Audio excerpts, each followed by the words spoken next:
get it, girl, let's get it. He has got all of us on a fucking chokehold.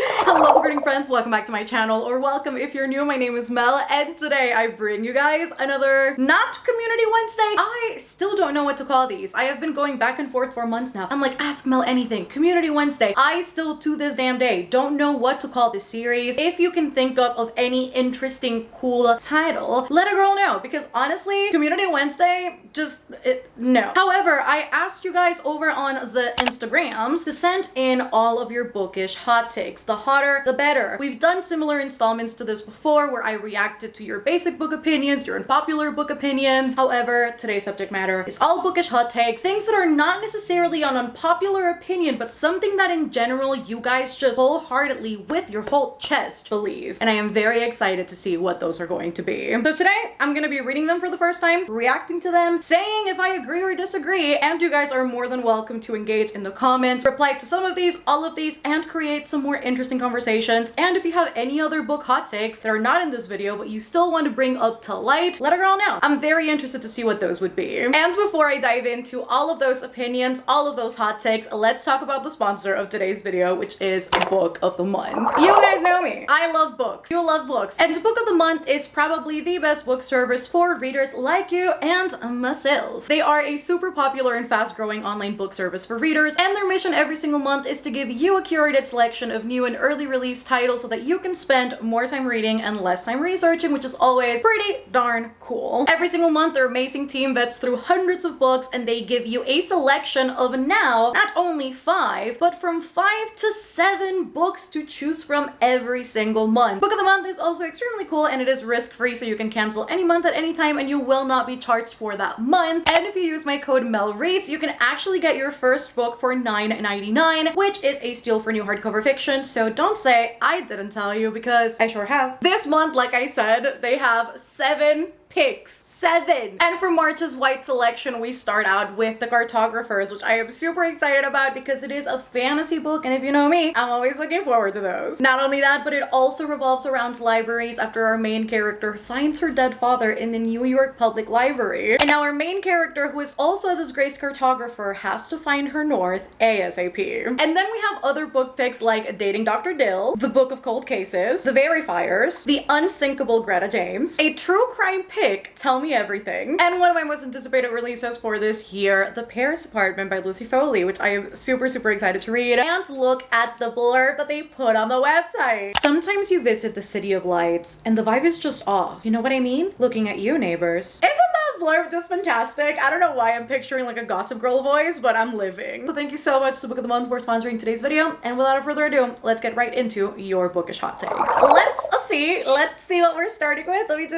Let's normalize buying/reading books because we like the cover. Do people not do that? Like, there probably is a demographic of people who don't do that, but I personally buy because of covers. I won't say a lot, but I will say I do it often enough where I see a book cover and I'm like, I don't care what you're about. The fact that the naked hardback is pretty, the fact that the dust jacket is pretty, maybe the paperback is just really well constructed and it's floppy and it's got a good cover, or it's maybe got a good blurb, I will definitely get a cover buy. Absolutely yes. And I definitely agree that there's nothing wrong with it. In fact, I think there's a beauty, and I know a lot of you guys mentioned this as well, there is a beauty to buying books and not knowing what they're about and going in extremely blind to the plot and the synopsis and the overarching theme of the book, and then be pleasantly surprised either way, in a good or a bad way, but just have kind of like a blind date with a book. I see the appeal of it. I think there's nothing wrong with it. Okay, so this next one I did see come in, and when I tell you guys, I was so confused because I was like, wait, who's saying this? And then my best friend came over and we were talking, and then she mentioned the same quote that this person said. I was like, oh, so people are talking about this. So this is like a thing. And then it kind of clicked on my brain that apparently this conversation is happening in a platform that I'm not in, and that is TikTok. You guys know I'm not on TikTok. I don't have TikTok. Somebody said BookTok is not dying. And I will assume that this is a conversation conversation taking place. And I don't know to what extent, because I feel like I'm missing context here as to what exactly is being said about the platform. I do, however, think that there is something to be said about short form content that we've seen have its rise and its downfall in several different iterations. However, when it comes to the sustainability of this content long term, it's not something that I can personally talk about. But when you do see past instances, it does make you wonder as to how long that high is going to last. But my personal opinion, I don't think it's gonna die anytime soon, especially now with the integration of YouTube Shorts or with Instagram Reels. We've seen the appeal of short form content, all the massive appeal that it has, and how people consume it in large quantities. And now we see these mainstream big platforms try and implement that as well into their algorithms, into their system. And so it's just very interesting overall. I don't think it's dying, however. Maybe it could be the repetition of the books that are being recommended, because especially after doing my research for the booktok video, I did see that people were pretty much reading the same books over and over again, which happens in every single platform anyway. It happens on YouTube, it happens on Instagram, it happens with book blogs. I think there are a lot of books that will overlap anyway, whether because they're bigger releases, because they're popular releases, or just because somebody hyped it up and everybody just kind of jumped on the bandwagon. I don't think it's anything abnormal, so to call it, but I think we all are aware that booktok right now is riding the high that booktube rode and that bookstagram and book bloggers rode as well a decade ago. And we've seen the rise of popular books that were talked about in booktube, bookstagram, and book blogs back in the day, and now they're resurfacing on TikTok. So maybe it's the fact that we're seeing the same books over and over again, or at least you guys are, because I'm not on TikTok. But I think maybe that could be an explanation as to why some people think that it's dying. However, do I think after the massive hit and the massive phenomenon that it's created in the media, do I think it's going to die or that it's dying? Maybe it could die, but not right now. Colleen Hoover books are overrated and overhyped. They aren't actually good. And I kind of have to agree with this to an extent. Colleen Hoover is an interesting author for me, where I read some books by her and I'm like, damn, that shit hit, it's so good. And then I read other ones and I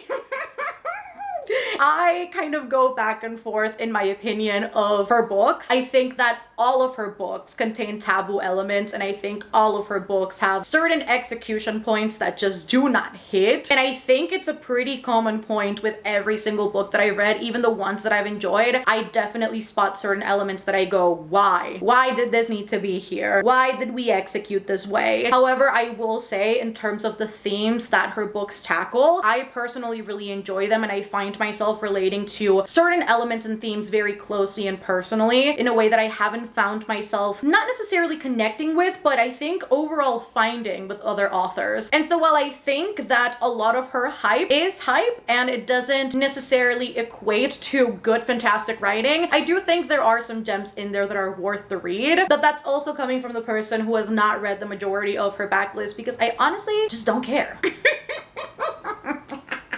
Evelyn Hugo was just okay. And that is a hot take, one that I share, and one that caused, honestly, very fantastic conversation in the comment section of the video that I read Evelyn Hugo in. I think that was probably one of my favorite comment sections ever. I don't know, I love comments that are polite and that are argumentative at the same time, where we can actually establish some sort of back and forth conversation. I love those comments. Like literally, I will go on for hours just trying to figure out what to type, what to respond, because I like, obviously, we're here having conversations about books. And Evelyn Hugo is one of those books that I agree are just okay. There are parts of the book that are really fantastic, while there are parts of the book that execution-wise just did not hit for me. And obviously everybody will have a different experience with this book. Everybody will feel differently about this book. And I think that's the obviously beautiful experience about reading. When you bring up the conversations that Evelyn Hugo brought up, there just needs to be a certain level of nuance to those conversations. And I think at the end, it was such an ambitious story that while yes, it accomplished a lot, and yes, the book is still good. Like I still cried, I still read it in 1 or 2 sittings, I still had a great time reading it. I still think that when you look at the grand scheme of the story and the ambition behind it, a lot of important points or a lot of important deliveries got lost in the midst of everything else. I will leave that to past Mel to discuss, because I did go pretty in depth with it in the video. So if you do want to see all my opinions on Evelyn Hugo, I will leave the blog link down below. When a book is really hyped up, no matter how good it is, it tends tends to be disappointing. Do y'all feel the same way too? Because it depends on the book, but I feel like a lot of the time I'm definitely on that bandwagon. There's definitely a lot of books that I've bought,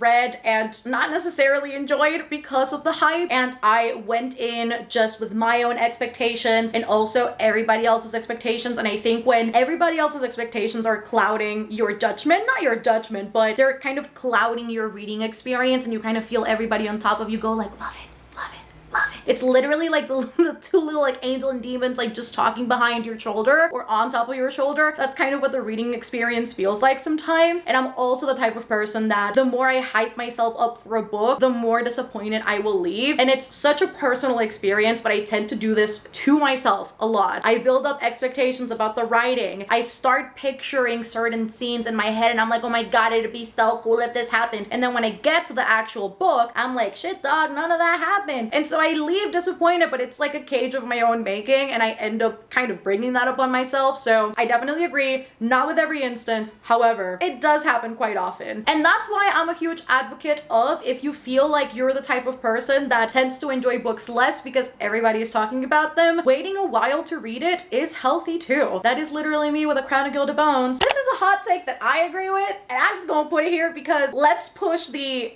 anti-Hunt and Bryce agenda. Don't really like Hunt, and I think Hunt and Bryce are boring and should have been besties instead. I don't necessarily agree with the boring part. I do think they have a lot of dynamics that are really interesting and that keep the story moving forward in a really cool way. But I do agree that they are kind of better off as friends than they are as partners. And that is the hill I will die on because I don't like them together. Goodbye. I'm gonna include this here too because I literally just finished The Wicked King and I also gave it 5 stars. This person said, The Cruel Prince is actually a bad book. The romance is just terrible, if you can even call it that. I agree that the first book was not a fan. You guys know me. Read it. I think I read like 7% of it and I DNF'd it. I was not feeling the vibes. I was not feeling the writing, not feeling the story. As soon as I heard that this man had a tail, I said, I'm out of here. I don't be vibing with the furries. Sorry, not sorry. And then I reread it and it was not as bad, but it was still not an amazing read. And so I gave it 3.5 stars. And then I read The Wicked King this weekend and I gave it 5 stars. It was really good.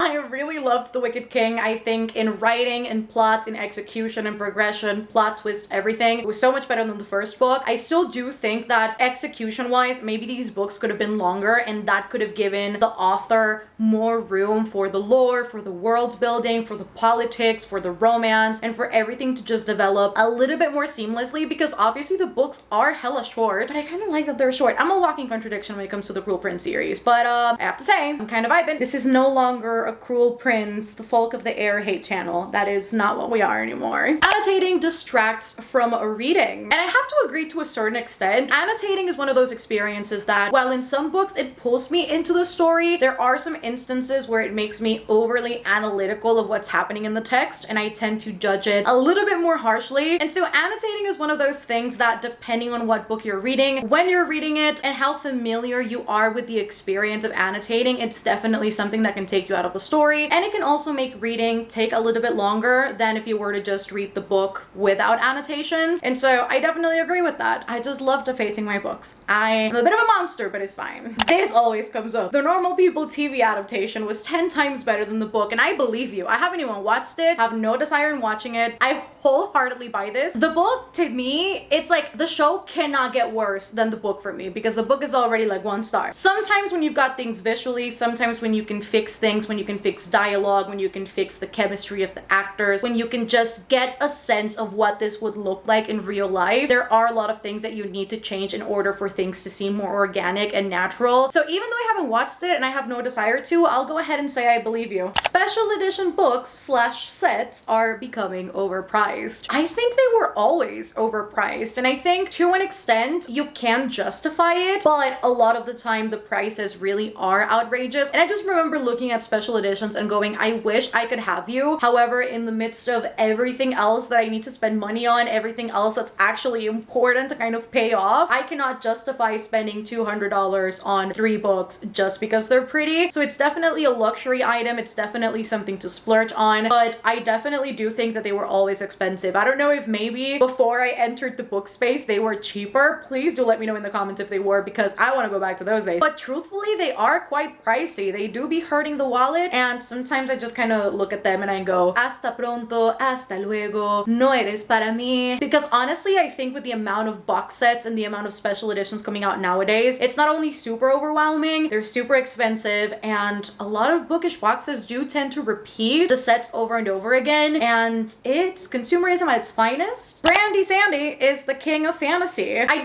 know how much of a hot book take that is, because I have seen a lot of people reference Brandy Sandy as one of the best fantasy writers, if not the best one, of the 21st century, which is such a big accolade, if it even is an accolade to give out. But I do agree that out of all the fantasy books that I've read, which are arguably a lot more on the YA side than on the adult side, so rain check on that, out of everything that I've read, I continue to think that his writing is top tier. The way that he constructs his plots are just so fascinating and intricate, and it all makes sense regardless of how outlandish it may seem in reality. And every single character is just so human and grounded in almost a real world that is not a real world. I don't know what he is on. If you have not watched his Kickstarter campaign video, this man is on something. He literally, I don't know what words to use when describing Brandy Sandy. Genius. Like literally, this man, he has got all of us on a fucking chokehold, and nobody is mad at it. Literally nobody is mad at it. Spice is overrated. It's only good when done tastefully. And I agree. I think at the beginning, I was literally like, runchy smut, let's get it, girl, let's get it. And then I was just like, you know, it just don't be hitting like that. And I think that's why a lot of the time the spice, smut, however we want to call it, really does hit different when it's done in fantasy books. There's just something about the, you know, absolute stressful lived experiences of these characters that just makes that almost like bonding moment a lot more intimate and just a lot more, I don't know, impactful. But I definitely agree that sometimes the raunchy stuff works. And you know, I'm not here to yuck on anybody's yum. I have read raunchy stuff and I've enjoyed it in the past, but I definitely agree that the ones I've enjoyed the most are the ones that I've done tastefully, that actually make sense with character progression, with the story progression, and that it's not something that's just thrown in the book for the sake of having smut to appeal to a certain audience. Overconsumption is so normalized in the bookish community. I don't know if this is referring specifically to consumerism or if this is just referring to people just consuming a lot of books in a single month and feeling pressure if they don't, buying too many books, which I guess plays into the consumerism. I don't know exactly what part of it it's playing into in terms of a comment or a hot book take. I don't know how hot of a book take it is though, because I think a lot of us are hyper aware that overconsumption and consumerism happens in the book community. In fact, consumerism happens in every single community. As somebody who is in the makeup industry and came from primarily a makeup platform, consumerism is just as high over there, and the worst thing is that obviously things are priced up, marked up a lot higher there. So I think consumerism kind of reigns supreme in every single platform regardless of what topic we're talking about. However, is there a certain pressure that the book community inadvertently causes to the audience or puts onto the audience, onto other creators, onto any fellow that is, you know, involved in the bookish community? I definitely agree. There was definitely a time where I felt pressure to